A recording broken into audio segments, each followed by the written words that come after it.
আল্লাহ বলেন, ওরে গোলাম, মসজিদের নামাজি বান্দা যদি আমি আল্লাহকে একটা ডাক দেয়, আমি একবার জবাব দেই, কিন্তু যেই বান্দা আযান শুনিয়া মসজিদে যায় না, অন্য রাস্তায় চলে, ওই বান্দা যদি আমাকে একটা ডাক দেয়, আমি কমপক্ষে 70 বার জবাব দেওয়ার চেষ্টা করি। আমি একবার না বহুবার জবাব দেই, কারণ রাতের বেলা গরুর গোয়াল ঘরে 4টা গাভী বেঁধে মালিক ঘুমায় গেল, সকালে উঠে দেখে 3টা গরু বাঁধা, একটা গরুর খবর নাই, রসে সিরিয়াস হয়ে গেল। এবার মালিক ছেলেরে কয়, তুই বামের রাস্তায় খোঁজ আমার হারানো গাভীটা কই। আর কর্মচারীকে বলে, তুই আর এক রাস্তায় যা। মালিক পাগলের মতো দৌড়ায়, লঙ্গিতে কাদা লাগে, খবর নাই, কোথায় জামা কোথায় কাপড় খবর নাই, দৌড়ায়। একজনে বলে, ভাই তোমার 3টা গাভী তো এখনো গরুর খোয়ারে বাঁধা আছে, তুমি এত টেনশন কেন করো? বলে, ওই 3টার জন্য আমার কোনো চিন্তা নাই, কারণ ওই 3টা গাভী আমার বাঁধা, যেই গাভীটা আমার রশির বাহিরে চলে গেল ওর জন্য চিন্তা। আমার আল্লাহ বলে, রে গোলাম, যেই বান্দা আযান শুনিয়া মসজিদে যায়, ওই বান্দার নিয়ে আমি মাওলার কোনো চিন্তা নাই, ও আমার বান্দা গোলাম। কিন্তু যেই বান্দা কোরআনের বয়ান শুনিয়াও বয়ানে বসলো না, যেই বান্দা আযান শুনিয়া মসজিদে যায় না, শুধু জাহান্নামের দিকে আগায়, ওই বান্দা তো জানে না যে জাহান্নাম কত কঠিন আযাবের ঘর। আমি আল্লাহ জানি, একটা সেকেন্ডের জন্য জাহান্নামের আযাব কেউ সহ্য করতে পারবে না, কারণ 500 বছর দূরে জাহান্নাম। এখান থেকে এই জাহান্নামের আগুনের তাপে জাহান্নামীর চামড়াগুলো খসে খসে মরে যাবে। জাহান্নাম এমন কঠিন আযাবের আগুন। আল্লাহ বলেন, নারুল্লাহিল মুকাদা আল্লাতী তাত্তালিউ আলাল আফইদা। দুনিয়ার আগুন হাতে লাগবে, হাত জ্বলবে, পায়ে জ্বলে না, পায়ে লাগলে পাও জ্বলে, হাত জ্বলবে না। আল্লাহ বলেন, জাহান্নামের আগুন আমি আল্লাহর আগুন। আমার আল্লাহ যত বড়, জাহান্নামের আগুনের তাপ তত বড়। জাহান্নামের আগুন শরীরে লাগা মাত্র কলিজা পর্যন্ত ভুনা হয়ে যাবে। এরে নবীর উম্মতের দল, আমার আম্মা জান নবীর বিবি আয়েশা রাদিয়াল্লাহু তাআলা আনহাকে আল্লাহর নবী বলেন, ইয়া আয়েশা ইয়াকি ওয়া মুহাক্কারাতিজ যুনুব। ও আয়েশা, সাবধান, গুনাহের থেকে নিজেকে মাফ করায়া যাও, কারণ আসামির কাঠগড়ায় কৃতকর্মের হিসাব দেওয়ার জন্য দাঁড়াতে হবে। এরে নবীর উম্মতের দল, কেমন সে আয়েশা, যার ফজিলত আমি যদি আরো আধা ঘন্টা বলি শেষ করা যাবে না। এরে নবীর উম্মতের দল, আল্লাহর কোরআন সত্য না মিথ্যা? এরে যুবক, হাসরের ময়দানে তো আরো আযাব, গুনাহ নিয়ে যদি কবরে যাও, এরে যুবক, পাও দুটো আগায় পায়ে হাত রেখে বলি, ওরে পর্দার আড়ালের মা, বীরদ বাবাজি, মনে করেছো তুমি মাথায় দিলে মাথা গরম, এই বুশটা তোমার হইল, আমার কি হলো না? লম্বা জামা পরলে শরীরটা আটকায় যায়, তুমি বুঝলা, আমি বুঝি না, আমার জ্ঞান কম। ওরে বান্দা, দাড়িটা লম্বা করলে যৌবনের ভাব চলে যায়, তুমি বুঝতে পেরেছো, আমরা বুঝতে পারি নাই। না না, কম বুঝি না এরে বাবা, তারপরও কেন টুপি ফালাই না, দাড়ি ফালাই না, লম্বা জামা ফালাই না? একমাত্র কোরআন হাদিস পড়ে দেখলাম, ওই গুনাহ নিয়ে যদি কবরে যাই, কবরের আযাব, সাপের আঘাত, ওই জাহান্নামের আগুন হাসরের ময়দানে আরো কঠিন। হাসরের ময়দানটা যখন কায়েম হয়ে যাবে, আমলনামা যখন দেওয়া হবে, সব মানুষগুলো বেকার হয়ে যাবে।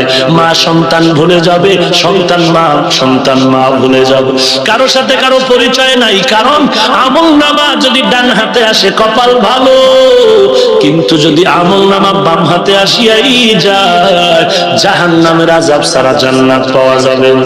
এই ভয়ে সবাই কান্নায় বিভোর। জাহান্নামের এমন আযাবের ভয়, সূর্য মাথার উপরে, জমিনটা সূর্যের তাপে তামা হয়ে যাবে। আমলনামা ডান হাতে আসবে নাকি বাম হাতে আসবে, এই চিন্তায় মানুষ বেকার হয়ে চিল্লাইতে শুরু করবে। যাদের আমলনামা ডান হাতে আসলো, কপাল ভালো, তারা জান্নাতের ময়দানে চলে যাবে। আল্লাহ না করুন যদি আমলনামা বাম হাতে যাদের চলে আসবে, সোজা হাতে আল্লাহ দিবেন না। আল্লাহ অর্ডার করবে, এই নাফরমান কত আলেমের বয়ান শুনিয়াও তওবা করে নাই, কোরআনের কথা শুনিয়াও তওবা করে নাই। এবার ওর আমলনামা বাম হাতে তো সোজা হাতে দেওয়া হবে না। কেমনে দেওয়া হবে? আল্লাহ বলেন ফেরেশতা এই গুনাহগার বেঈমান নাফরমান কত আলেমরা কান্না করে পায়ে ধরে ধরে বলছে নামাজ পড়ো, পর্দা করো, হালাল খাও। তোমার আমার মতো যুবক স্কুল কলেজে দাড়িওয়ালা নামাজির অভাব নাই, ব্যবসা করে চাকরি করে অভাব নাই, র‍্যাব আর পুলিশ বিডিআরের অভাব নাই। এই বান্দা এত বয়ান শুনিয়াও নামাজ পড়ে নাই, রোজা রাখে না, বরং কোরআনের বিরোধিতা করেছে। আজকে ওরে সোজা হাতে আমলনামা দেওয়া হবে না। কেমনে দেওয়া হবে? আল্লাহ তাআলা অর্ডার করবে এই বেঈমানের বুকটারে মাঝখান দিয়া ছিদ্র ছিদ্র করে বাম হাতটা ছিদ্র দিয়া ঢুকাইয়া পিঠের দিক দিয়া হাতটারে বের করো।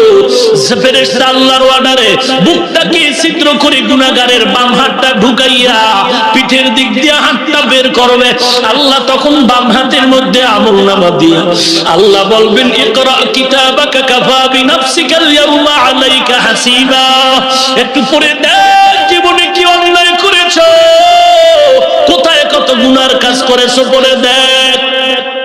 ফেরেশতারা বলবেন আল্লাহ বান্দার আমলনামা পিঠের দিকে হাতের উপরে, কিন্তু চোখ দুইটা সামনে পড়বে কেমনে রে মালিক?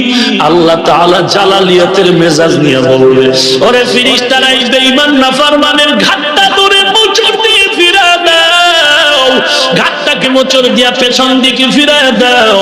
এরে নবীর উম্মতের দল, বালিশে মাথা লাগায় চিন্তা করো, কোরআন যদি তোমার অন্তর বলে সত্য, হাদিস সত্য যদি তোমার অন্তর বলে, জাহান্নামের আযাব গুনাহগারের শাস্তির কথাও বলে গেলাম এও সত্য। অতএব আল্লাহ তওবার ডাক দিয়া বলে গুনাহ ছাড়ো, তওবা করো। এরে আল্লাহর বান্দা, সবার কপালে তওবা নসিব হবে না, সবাই জান্নাতের দরজায় যেতে পারবে না। আল্লাহ যাকে কবুল করবে সে জীবন দিয়া গলায় ছুরি আসলো আল্লাহকে বেজার করবে না। আল্লাহর কাছে তওবা করে নাও, আল্লাহ আর জীবনে নামাজ ছাড়বো না, দাড়ি কাটবো না, বেপরদায় চলবো না।